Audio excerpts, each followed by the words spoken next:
Junior lady doctor के murder case में कुछ ऐसी बातें सामने आई है जिसे सुनकर आपके रोंगटे खड़े हो जाएंगे। 9 अगस्त 2024 की रात पश्चिम बंगाल के कोलकाता में आरजी कर मेडिकल हॉस्पिटल में जूनियर महिला डॉक्टर के साथ दुष्कर्म और हत्या की घटना से पूरे देश में आक्रोश है। इस घटना का विरोध देश भर में हो रहा है। देश भर के लोग, डॉक्टर और मेडिकल छात्र सड़कों पर उतर आए हैं। हालांकि पुलिस ने संजय रॉय नाम के एक शख्स को गिरफ्तार किया है, पर इसके पीछे और भी कई लोग हैं। अब इस मामले की जांच सीबीआई कर रही है। सीबीआई के आने के बाद इस केस में कई चौंकाने वाले खुलासे हुए हैं। पोस्टमार्टम रिपोर्ट के आने के बाद ये तो निश्चित हो ही गया कि इस घटना के पीछे सिर्फ एक आदमी नहीं है, बल्कि और भी कई लोग हैं। दोस्तों, इस वीडियो में आगे बढ़ने से पहले कृपया हमारे चैनल को सब्सक्राइब जरूर कर दें और बेल आइकॉन ऑन करके ऑल पर प्रेस कर दें ताकि मेरी वीडियो की नोटिफिकेशन सबसे पहले आप तक पहुंचे। सीबीआई की जांच में संजय रॉय ने कुछ ऐसे राज खोले हैं जो न सिर्फ दिल दहला देने वाले हैं, बल्कि इस केस के हर राज से पर्दा उठाने में सक्षम है। संजय रॉय ने कन्फेशन दिए हैं कि कैसे उसने डॉक्टर बेटी के साथ जबरदस्ती की। संजय ने बताया कि उसने पहले डॉक्टर बेटी को मारा पीटा, बेहोश किया, फिर उसके साथ जघन्य अपराध किया।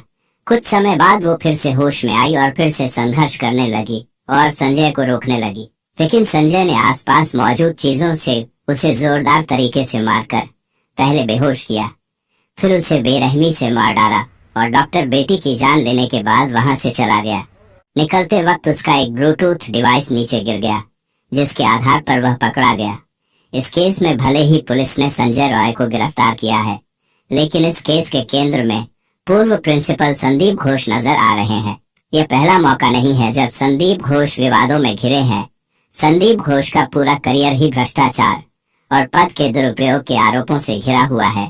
संदीप घोष ने घटना के 3 दिन बाद अपने पद से इस्तीफा दे दिया था, लेकिन आरोप है कि उन्होंने इस पूरे मामले में लिपापोती की और हत्या के मामले को आत्महत्या का रूप देने की कोशिश की। अब सीबीआई लगातार उनसे पूछताछ कर रही है। सीबीआई ने संदीप घोष से कुछ महत्वपूर्ण प्रश्न किए, जो कि इस प्रकार है। इस घटना के बारे में आपको कब और कैसे पता चला? इस घटना की जानकारी मिलने के बाद आपने क्या क्या किया? आप इतने सालों से मेडिकल प्रोफेशन में हैं, जब आपने लेडी डॉक्टर की बॉडी देखी और देखने के बाद आपको क्या लगा? जरा यह भी बताइए कि पुलिस को किसने और कब कॉल की थी और पुलिस को क्या बताया गया था? मृतक डॉक्टर के परिवार वालों को कब जानकारी दी गई और किसने जानकारी दी? मृतक डॉक्टर के परिवार को आखिर क्या बताया गया था? आपको किसने बताया था कि यह सुसाइड का केस है? मृतक डॉक्टर के परिवार को गलत जानकारियां किसके कहने पर दी गई? किसके कहने पर परिवार से कहा गया कि आपकी बच्ची ने सुसाइड कर लिया है? इसके अलावा भी सीबीआई ने पूर्व प्रिंसिपल संदीप घोष से कई सवाल पूछे, जिनके संदीप घोष ने संतोषजनक उत्तर नहीं दिए, और यही बात पूर्व प्रिंसिपल संदीप घोष के खिलाफ जाती है। सीबीआई की जांच में और भी कई खुलासे हुए हैं, जिससे संदीप के काले कारनामों का पता चलता है। इसके साथ ही अस्पताल कैंपस में ड्रग रैकेट एक्टिव होने की भी बात पता चली है। आपको यह जानकर हैरानी होगी कि खुद ही नैतिकता के आधार पर इस्तीफा देने वाले संदीप घोष के कनेक्शन इतने पावरफुल हैं कि उनके ऊपर भ्रष्टाचार से लेकर कदाचार तक के तमाम आरोप लगते रहे हैं, लेकिन ना तो कोई उनका इस्तीफा ले पाया और ना ही उनका ट्रांसफर कर पाया।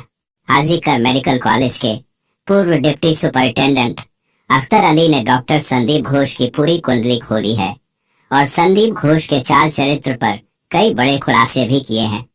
अख्तर अली ने कहा है कि संदीप घोष एक माफिया की तरह है। वे बहुत ही भ्रष्ट व्यक्ति हैं। वह छात्रों को फेल कर देते थे और पैसे लेकर उनको पास करवाते थे। वह हर काम में पैसा वसूलते थे और छात्रावास में छात्रों को शराब की सप्लाई करवाते थे। वे मानव अंगों का तस्करी भी किया करते थे, बांग्लादेश के साथ अवैध व्यापार भी करते थे और प्राइवेट अस्पतालों को अज्ञात शव बेचा करते थे और उनसे पैसे वसूलते थे। उन्होंने अपने पद का दुरुपयोग किया और उनके खिलाफ कोई ठोस कार्रवाई नहीं की गई। आरजी कर मेडिकल कॉलेज में जो भी काम होता था, सब जगह वो पैसा खाते थे। यही नहीं, अगर उन पर कार्रवाई किया जाता था तो वो स्टूडेंट्स से आंदोलन भी करवाते थे और अपने ऊपर हो रही कार्रवाई को रुकवा देते थे। डॉक्टर बेटी का ये केस भी संदीप घोष की वजह से दुनिया का पहला ऐसा केस बन गया जिसमें पहले पोस्टमार्टम किया गया, फिर उसके बाद एफआईआर दर्ज किया गया। इस केस में कोलकाता पुलिस भी संदीप घोष की तरह ही इस घटना से जल्द पल्ला झाड़ना चाहती थी। इसलिए उन्होंने कभी संदीप घोष का बयान ही नहीं लिया और न क्राइम स्पॉट को सुरक्षित रखा। उन्हें डॉक्टर बेटी की शव जलाने की इतनी जल्दी थी कि शमशान में पहले से लाइन में 2 शव के होते हुए भी डॉक्टर बेटी की शव को पहले जला दिया गया। इस केस में आरजी कर मेडिकल हॉस्पिटल से जुड़ी कुछ चौंकाने वाली जानकारियां सामने आई है। कुछ ऐसे आंकड़े सामने आए हैं जो कई तरह के सवाल खड़े करते हैं। आरजी कर हॉस्पिटल में मारी जाने वाली जूनियर लेडी डॉक्टर अकेली इंसान नहीं थी। इससे पहले भी कई लोग मारे जा चुके हैं जिनका केस आज तक सॉल्व नहीं हो पाया है।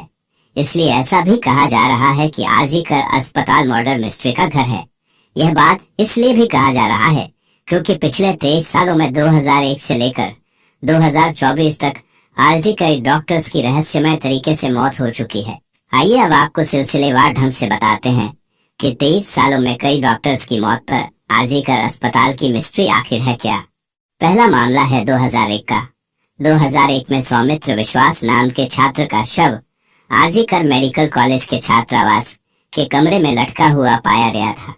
अभी के लेडी ट्रेनी डॉक्टर के केस की तरह ही अस्पताल के अधिकारियों ने तुरंत उस घटना को आत्महत्या करार दिया था, लेकिन पीड़ित परिवार और मृत छात्र के साथियों ने मौत पर संदेह जताया। सौमित्र की मां और उनके कुछ क्लासमेट्स ने आरोप लगाया था कि कॉलेज हॉस्टल में सेक्स रॉकेट चल रहा था। हॉस्टल में कई अश्लील काम किए जाने के आरोप भी लगे थे। कई छात्रों ने दावा किया था कि सौमित्र इन काली गतिविधियों का पर्दाफाश करना चाहता था, इसी कारण उसे मार डाला गया। पुलिस ने जांच शुरू की, लेकिन मामला जब कोर्ट तक पहुंचा तो कोलकाता हाई कोर्ट ने सीआईडी जांच का आदेश दिया। जांच के दौरान कॉलेज हॉस्टल के अंदर चल रहे पोर्नोग्राफी गिरोह की बात सामने आई थी। बताया गया था कि वीकेंड्स में छात्र सेक्स वर्कर्स को हॉस्टल में बुलाते थे। अगर सेक्स वर्कर्स नहीं मिलते थे तो मृत शरीर के साथ अश्लील हरकतें की जाती थी। सोचिए, यह कितनी मिस्टीरियस हॉस्पिटल है। जरा सोचिए कैसे एक लाश को निकालकर उसके साथ पोर्नोग्राफी बनाई जाती थी। और उस समय यानी हम बात कर रहे हैं 2001 की, उन्हें सुपर इम्पोज कर दिया जाता था, यानी उस लाश के चेहरे को हटाकर एडिटिंग करके किसी और जिंदा लड़की की तस्वीर लगा दी जाती थी। इससे अंदाजा लगा सकते हैं कि उस समय भी इस हॉस्पिटल में कितना घिनौना अपराध होता था। हालांकि यह मामला अभी तक अनसुलझा ही है। दूसरा मामला है 5 फरवरी 2003 का। इस दिन आरजी कर मेडिकल कॉलेज एंड हॉस्पिटल के हाउस स्टाफ अरिजीत दत्ता ने आत्महत्या कर ली थी। पुलिस ने बताया था कि अरिजीत ने पहले अपने हाथ में एनेस्थीसिया दिया, जिससे उसके हाथ में लकवा मार गया। फिर ब्लेड से उसने हाथ की नस काट ली। फिर हॉस्टल की छत से नीचे कूदकर अपनी जान दे दी। उसके पास से सर्जिकल चाकू भी बरामद किए गए थे। जांच के बाद भी कुछ निष्कर्ष नहीं निकला और मामला ठंडे बस्ते में डाल दिया गया। तीसरा मामला है अक्टूबर 2016 का। डॉक्टर गौतम पाल मेडिसिन विभाग के प्रोफेसर थे। उनके किराए के फ्लैट में उनका शव पड़ा हुआ था। बदबू आने पर पड़ोसियों ने पुलिस को सूचना दी। दरवाजा तोड़ने के बाद पुलिस ने उन्हें पहली मंजिल पर एक कमरे में बिस्तर पर मृत पाया, पर वहां कोई सुसाइड नोट भी नहीं था। इसलिए पुलिस ने अनुमान लगाया कि अचानक दिल का दौरा पड़ने से उनकी मौत हो गई होगी।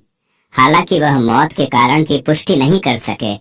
आपको बता दें कि जांचकर्ताओं को उसके कमरे के फर्श पर खून के धब्बे और चेहरे पर कुछ चोट के निशान भी मिले थे, लेकिन उनकी मौत को लेकर अब भी रहस्य बरकरार है। चौथा केस है 2020 का, जब सेकंड ईयर की 25 वर्षीय जूनियर महिला डॉक्टर पल्लवी साहा की दुखद मृत्यु हो गई। डॉक्टर ने आरजी कर अस्पताल की 6ठी मंजिल से कूदकर आत्महत्या कर ली थी। दोस्तों और सहकर्मियों ने कहा कि शायद वह डिप्रेशन की शिकार थी। हालांकि इस मामले में कोई सुसाइड नोट नहीं मिला और डॉक्टर की मौत को लेकर कई सवाल भी उठे, जिनका जवाब आज तक नहीं मिल पाया है। खैर, अब हम आते हैं डॉक्टर बेटी की केस की तरफ। जैसे उस समय की सारी मौतों को पुलिस ने सामान्य मौत घोषित कर दिया था, ठीक वैसे ही इस केस में भी पहले यही साबित करने की कोशिश की गई कि ट्रेनी डॉक्टर ने भी खुदकुशी की है।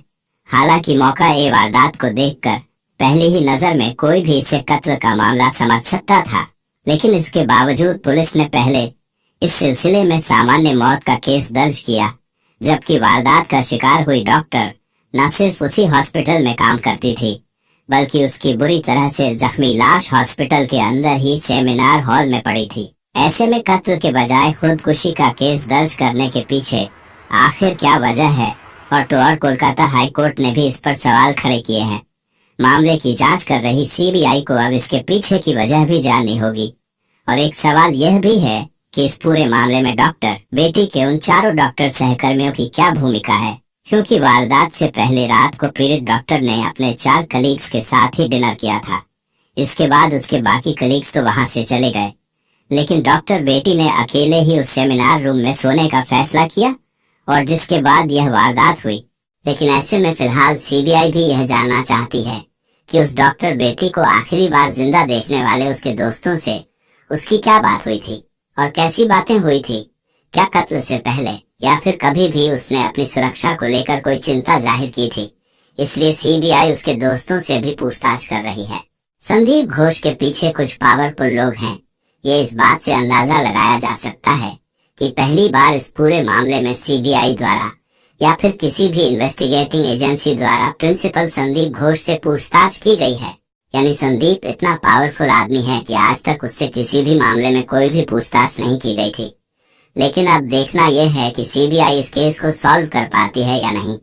क्या सीबीआई उस मासूम डॉक्टर बेटी को इंसाफ दिला पाएगी, या फिर ये केस भी अन्य केस की तरह ही फाइलों के नीचे दबकर रह जाएगा और उस बच्ची के गुनाहगार यूं ही आजाद घूमते रहेंगे। खैर दोस्तों, हमारा और आपका काम है आवाज उठाना। हालांकि देश भर में जगह जगह डॉक्टर भी प्रोटेस्ट कर रहे हैं ताकि उस डॉक्टर बेटी को इंसाफ मिल सके। दोस्तों, इस घटना को सुनाने का उद्देश्य किसी का दिल दुखाना नहीं है, किसी को परेशान करना नहीं, बल्कि आपको जागरूक करना है, आपको सचेत करना है। दोस्तों, इस पूरी घटना के बारे में आपकी क्या राय है, कमेंट बॉक्स में जरूर बताएं। और अगर हमारी मेहनत पसंद आई हो तो इस वीडियो को लाइक करते हुए शेयर भी करें। अगर आपने अब तक चैनल को सब्सक्राइब नहीं किया है तो हमारे चैनल को सब्सक्राइब कर दीजिए